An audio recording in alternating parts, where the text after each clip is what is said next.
ध्यान लगाने मैं चलूं, ध्यान लगे ना मेरा। हे बुद्ध, आप ही कर दो पार मेरा ये बेड़ा। जी हाँ दोस्तों, जब भी हम ध्यान लगाने की कोशिश करते हैं तो हमारा ध्यान लग ही नहीं पाता है, या फिर हमारे मन में ये शंका रहती है कि हमें पता ही नहीं होता कि ध्यान क्या होता है और कैसे लगाया जाता है। इसी दुविधा का हल भगवान बुद्ध ने बड़े ही सरल शब्दों में किया हुआ है। भगवान बुद्ध ध्यान की प्रतिमा माने जाते हैं और उन्होंने जितने सरल तरीके से ध्यान की विधियां बताई हैं और किसी ने नहीं बताई। ये कहानी पूरी सुनने के बाद आपको ध्यान के बारे में कोई भी शंका नहीं रहेगी। तो चलिए कहानी को शुरू करते हैं। एक बार बुद्ध के पास उनका एक शिष्य आया और उनसे बोला, बुद्ध, मुझे आपके सानिध्य में 3 साल हो गए हैं। मैं रोज आपके बताए अनुसार ध्यान लगाता हूँ, फिर भी मुझे 3 साल में ध्यान से कुछ भी नहीं प्राप्त हुआ। वहीं मेरे मित्र कहते हैं कि उन्हें कुछ ना कुछ ध्यान करके प्राप्त हुआ है, पर फिर मुझे क्यों नहीं हुआ। मुझे माफ करें बुद्ध, पर अब मेरे मन में ये विचार आने लगे हैं कि ध्यान से कुछ मिलता भी है या फिर ये मिथ्या है, क्योंकि मुझे तो आज तक कुछ भी नहीं मिला। और जो लोग कहते हैं कि मुझे ध्यान करने से ये प्राप्त हुआ, वो प्राप्त हुआ, मुझे लगता है कि वे सब झूठ बोलते हैं। आपने ही कहा था कि अपनी बुद्धि से खोजो, और अब इतने वर्षों तक ध्यान करने के बाद मुझे ऐसा लगता है कि ध्यान से कुछ नहीं मिलता। आप ही मेरा मार्गदर्शन करें। बुद्ध मुस्कुराए और बोले, इसका जवाब मैं कल सुबह ध्यान सभा में दूंगा, तुम वहां आना। अगले दिन बुद्ध सभी को इकट्ठा करके उपदेश देने लगे। उन्होंने कहा, आज मैं तुम्हें एक कहानी सुनाऊंगा। उसे तुम बस एक कहानी की तरह सुनना और समझना। ये पूरी तरह से एक काल्पनिक कहानी है। एक गुरु ज्ञान के लिए बहुत प्रसिद्ध थे। कहा जाता है उन्होंने एक सोने का पहाड़ जिसका शीश हीरे का बना हुआ था उसे खोज लिया था, जिससे उन्हें ज्ञान की प्राप्ति हुई। वो पहाड़ पर अकेले रहते थे। उन्होंने किसी को भी अपना शिष्य नहीं बनाया। काफी समय बाद 3 भाई उनके शिष्य बनने के लिए उनके पास गए और उनसे ज्ञान ग्रहण करने को कहा। गुरु मान गए और उन्हें अपने साथ में ही रख लिया। फिर तीनों ने उनसे सोने के पहाड़ के बारे में पूछा। गुरु ने कहा, मैं तुम तीनों को इसका जवाब बारी बारी से दूंगा और इसका रास्ता भी बताऊंगा ताकि तुम उस पर चढ़ सको। फिर गुरु ने पहले शिष्य को बुलाया और एक रास्ते की तरफ इशारा किया और कहा कि यहाँ से तुम सीधे चले जाना और कहीं मत मुड़ना। ये रास्ता तुम्हें सीधे उस पहाड़ तक ले जाएगा और कहीं भी अपनी यात्रा मत रोकना। वो शिष्य अपने गुरु का आशीर्वाद लेकर यात्रा के लिए निकल पड़ा। रास्ते में उसे काफी कठिनाई हुई। उसके पांव में कांटे चुभे, कुछ कीड़े मकोड़ों ने भी उसे काटा, कुछ जंगली जानवरों से भी उसका सामना हुआ, पर वो जैसे तैसे जंगल पार कर रहा था। तभी रास्ते में उसे भूख लगी। उसने जंगल में कुछ खाने का इंतजाम किया। खाना खाकर फिर से वो आगे बढ़ गया। उसके बाद वो एक मरुस्थल में पहुंच गया। वो काफी बड़ा था। उसके पास खाने के लिए थोड़ा सा खाना बचा हुआ था, लेकिन उसके पास पानी नहीं था और वो प्यास से बहुत व्याकुल हो रहा था। फिर भी वो चलता रहा। चलते चलते अंत में वो बेहद थक गया। अब उसके लिए प्यास सहना नामुमकिन हो गया था। उसके मन में अब ये सवाल आने लगे कि कहीं गुरु ने उसे कोई गलत मार्ग तो नहीं बता दिया। अब धीरे धीरे उसका चेहरा मुरझाने लगा और गला सूखने के कारण वो वहीं मरुस्थल में गिर गया। तभी अचानक से वहां बारिश की बूंदें गिरने लगी। वो उठा और तुरंत अपना बर्तन भरने लगा और अपनी प्यास बुझाई और फिर से आगे बढ़ गया। अब वो एक नदी के किनारे पहुंच गया था। नदी पार करने के लिए उसने एक नौका बनाई और उसे पार करने लगा। तभी वहां एक बवंडर आ गया और उसकी नाव उसमें डूबती चली गई। वो आदमी भी पानी में डूबने लगा और डूबते हुए सोचने लगा कि गुरुजी ने ये कैसा मार्ग बताया है। यहाँ तो बार बार मैं मौत के करीब जा रहा हूँ। अब तो पक्का ही मैं नहीं बचूंगा। तभी वहां पर कुछ लोग पहुंच गए और उस शिष्य को बचा लिया। वो पास के गांव के मछुआरे थे, इसलिए उन्होंने उस शिष्य को अपने घर ले जाकर खाना खिलाया और कुछ खाना खाने के बाद उसे आगे के रास्ते के लिए थोड़ा सा खाना दे दिया। वो शिष्य फिर से आगे बढ़ गया। जैसे जैसे वो आगे बढ़ा तो आखिर में उसने देखा कि आगे एक बहुत बड़ी खाई थी। उसे देखकर वो जोर से चिल्लाकर बोला, गुरु ने मुझे गलत रास्ता दिखाया है। हीरे के शीश वाला सोने का पहाड़ तो छोड़ो, यहाँ तो कोई रास्ता तक नहीं है। मेरी सारी मेहनत व्यर्थ हो गई। और वो वापस यात्रा कर गुरु के पास पहुंच गया और कहा, आपने मुझे गलत मार्ग क्यों बताया? वहां तो कोई पहाड़ ही नहीं था, बस एक जंगल, मरुस्थल, नदियां और खाई के अलावा कुछ नहीं था वहां पर। गुरु ने कहा, तो तुमने इन सब से क्या सीखा? शिष्य ने कहा, मैं कुछ सीखने थोड़ी गया था, मैं तो उस सोने के पहाड़ को खोजने गया था जो मुझे मिला ही नहीं। उस रास्ते से मैं क्या सीखता? रास्ता लंबा था, बेहद कठिन था। उसे पाने की चाह में मैंने सब पार कर लिया, लेकिन इतनी मुश्किलों के बाद भी मुझे कुछ नहीं मिला। तब गुरु ने कहा, तुम रुको, मैं तुम्हारे दूसरे भाइयों को भेजता हूँ। शिष्य ने कहा, उन्हें भी वहां कुछ नहीं मिलेगा। अरे वहां पर कुछ है ही नहीं, उन्हें क्या मिलेगा वहां?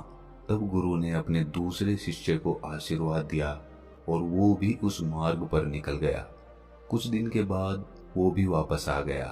तब गुरु ने पूछा, तुम्हें वो पहाड़ दिखा? शिष्य ने कहा, नहीं, मुझे कोई पहाड़ नहीं दिखा, वहां तो बस एक खाई थी। मुझे लगा शायद मैं आपके बताए रास्ते से भटक गया हूं, इसीलिए मैं आपसे रास्ता पूछने आ गया। तब गुरु ने पूछा, तुमने इन सब से क्या सीखा? शिष्य ने कहा, गुरुदेव, मैंने अपनी पूरी यात्रा एक जंगल से शुरू की और उसे पार करते हुए आगे निकल गया। मैंने यही देखा कि कैसे सारे जीव एक दूसरे पर निर्भर रहते हैं और एक दूसरे का खाना भी बनते हैं। उसके बाद मैं एक मरुस्थल में पहुंच गया। वहां पूरे रास्ते में मैं पानी के लिए व्याकुल रहा। एक समय के लिए मुझे ऐसा लगा जैसे मैं मृत्यु के करीब आ गया हूं। तब मैंने समझा कि जीवन का मोल क्या होता है, एक एक सांस की कीमत क्या होती है। तब मैंने आकाश से अमृत को बरसते देखा। तब उस पानी को पीकर मुझे वापस जीवन मिला। वो पानी बेहद मीठा था। तब मुझे एहसास हुआ कि पानी ही असली अमृत होता है। उसके बाद मैं एक नदी के पास पहुंचा। वो बेहद सुंदर थी। उसका पानी बहुत बहुत साफ था। वहां पर बने बांस के पेड़ों को काटकर मैंने एक नौका बनाई, जिसके द्वारा मैं उस नदी को पार कर रहा था। तभी वहां पर एक बवंडर आ गया। मैं डूबने लगा। तब मुझे कुछ मछुआरों ने वहां पर बचा लिया। तब मुझे एहसास हुआ कि मुसीबत के सामने हम हमेशा चाहते हैं कि कोई हमारी मदद करे, लेकिन हम कभी किसी की मदद नहीं करते। उसके बाद उन मछुआरों ने मुझे अपने घर ले जाकर भोजन कराया। वहां मैंने देखा कि कैसे लोग भूख के मारे तड़प रहे हैं, एक बेहतर जीवन के लिए तरस रहे हैं। कोई बीमार है तो किसी का इलाज चल रहा है। कोई पत्नी अपने पति के वियोग में रो रही है। मुझे जड़ी बूटियों का थोड़ा ज्ञान था, जिसके कारण मैंने वहां एक बीमार बच्चे का इलाज किया और उसे ठीक कर दिया। तब मुझे महसूस हुआ कि दूसरों की मदद करने पर कितना सुकून मिलता है। उन मछुआरों के पास खुद के लिए खाना नहीं था, फिर भी उन्होंने मुझे भोजन कराया और रास्ते के लिए भोजन भी दिया, जिसे लेकर मैं आगे की यात्रा पर निकल गया। उसके बाद आगे मैं एक खाई के पास पहुंच गया। वो मुझे एकदम शांत लगी। वहां किसी की आवाज सुनाई नहीं दे रही थी, बस मैं अपनी सांसों को सुन रहा था। उस समय मुझे लगा कि मैं आपके बताए रास्ते से भटक गया हूँ, क्योंकि वहां कोई भी सोने की चट्टान नहीं थी। तब मैं वापस आपके पास आया, दोबारा से सही मार्ग पूछने के लिए। शिष्य ने कहा, हे गुरुदेव, क्या मैं गलत मार्ग पर चला गया था? गुरु ने कहा, नहीं, तुम बिल्कुल सही मार्ग पर गए थे और जल्द ही तुम्हें वो पहाड़ भी मिल जाएगा। तब गुरु ने अपने तीसरे शिष्य से पूछा, क्या तुम भी पहाड़ खोजना चाहते हो? तब शिष्य ने कहा, गुरुदेव, मुझे उस रास्ते पर पहाड़ मिलेगा या नहीं ये तो मैं नहीं जानता, लेकिन मेरे शिष्य भाइयों ने जो वहां के बारे में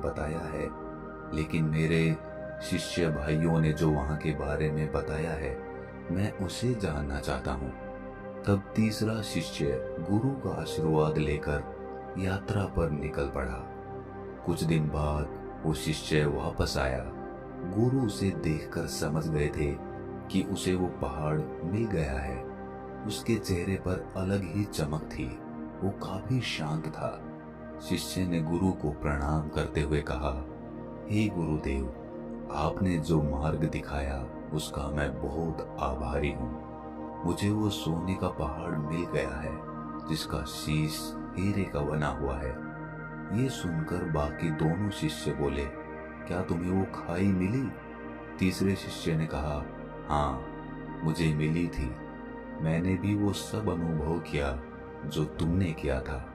आखिर में मुझे वो खाई मिली जहां अपार शांति थी। इतनी शांति मुझे कहीं नहीं मिली। मुझे पता था मैं सही मार्ग पर हूँ।